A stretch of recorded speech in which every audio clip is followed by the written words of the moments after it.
If you're sitting at home, you might want to take a look around and make sure that everything looks, pretty good, nice, relatively clean. We do that here in the studio and we shake our heads a lot. Yeah. And if you just cleaned it, well, you may want to do it again after you hear what Jeff's going to tell us. The 9 dirtiest places in our homes. One of my biggest pet peeves is cleaning. I don't like to do it. But after seeing this list, I'm going to be wearing these a lot. Oh. I don't wear these enough. And frankly, I don't clean enough. If you just think about all the stuff that can gather, we need to do more of this. Okay. We need to do more of this because there are germs on everything.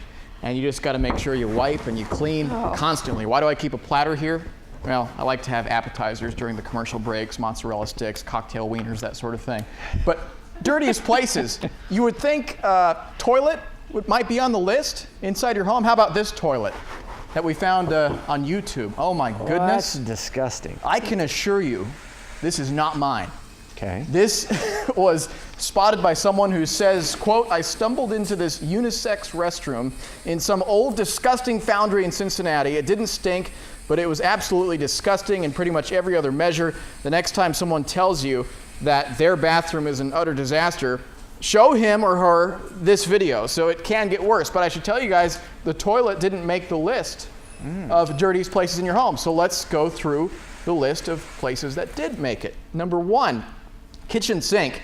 Likely crawling with bacteria, perhaps even more so than what you'd find on the toilets in public restrooms. A recent study by the Public Health Organization found that because of frequent contact with food, kitchen sinks are 100,000 times more contaminated than bathroom sinks. This is according to the Huffington Post. They put out this list. Number 2, the coffee maker. Bacteria and molds grow inside this very easily because of the dark and damp environment. Number 3, you may not think about this, your toothbrush holder. This is one of the germiest spots in the house. Yeah, no, we need that one. Yeah. The average holder is crawling with more than 2 million cells of bacteria. That's why I keep my brush in the drawer, away from everything else. That's why Rob doesn't brush his teeth. Just skip a step. That's not true. Skip a step. What? Yeah, number 4, carpets. A haven for bacteria, about 200,000 per square inch. Hundreds of thousands of different types of species feast on human skin cells that drop down to the ground, along with pieces of food, pollen, and pet dander. I'm so glad I have wood floors. Definitely pets. Yeah. Let's bring up the next picture. Kiba, pay attention to this. Pet food dish. Clean it once a day, run it through the dishwasher, or scrub it by hand with hot water and soap. You do that, right? Okay. Clean it every day. Okay, now I know. Don't ignore the pets. Okay. And lastly, kitchen sponge. Many viruses, parasites, and spores grow on sponges. Change your sponge 1 or every 2 weeks. You know what else you could do? That's it. Okay, That's it. the microwave trick. You're supposed to be able to put it in the microwave. You zap it. It kills all the germs. For a while, not for or soak it in bleach. I've heard that too. You could, but then you're going to use it? Well, let me tell you, I learned a lot from this list. I've had my same kitchen sponge for a year. What? I know. I haven't been changing it out. He's a single guy. Would you expect anything You need a woman in that house, my friend. Jeff, you probably shouldn't have said that on TV. Okay. Because now we got it on tape. A year? The same sponge? Yeah.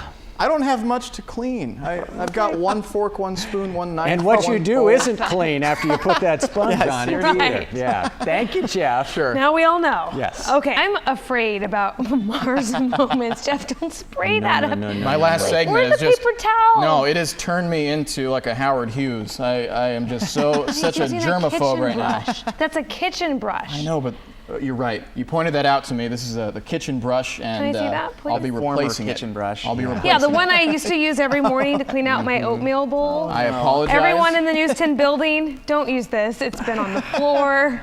Don't use it. We'll toss that. We'll toss that. Yeah, we'll get rid of that.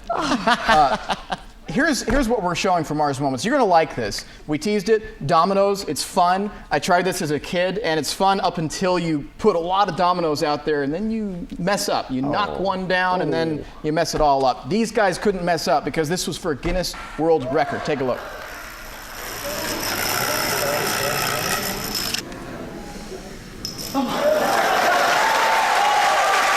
Isn't that incredible? 82,068 dominoes sets the new world record, and they actually came up with a theme for these. This one is called Enjoy Your Life. I wonder how long it took them to put all that together. I can't even imagine how long it took them. You know, they Look set at up that. look at that. It's amazing. They set up a bunch of these with different themes. In fact, take a look at this next one. This one is called Enjoy Traveling. It starts off with a little plane that comes out of nowhere and then hits one, and then they all start going down the pyramids. They've got the pyramids. Cool. You know, not everything goes off without a hitch. That one's still standing. That one is still standing, yes. And I think this banner here was supposed to roll out all the way. It doesn't. But you can't complain when you're talking about, in this case, 50,088 dominoes. Yeah. And here is number 3. This one's called Enjoying Celebration. This is actually going up the shelves. I've never seen dominoes defy gravity, but they made it work. 42,943 dominoes. And what he's doing, he's actually having to set these up quickly. It's a race against time. Oh, you he's can gotta see do it these before that one dominoes meets approaching him. him, and he's got to link the two. Is he gonna make it? He makes it. Yeah. Got a big crowd, and I guess we'll just end on this. Wow. It's good to have a hobby, right? I mean, just a hobby, a little fun. Yeah, here it comes. Nicely done. All right, we're out of time. See you back here for News 10 Midday. He made it. That's cool. Very cool. News 10 is everywhere you want to be.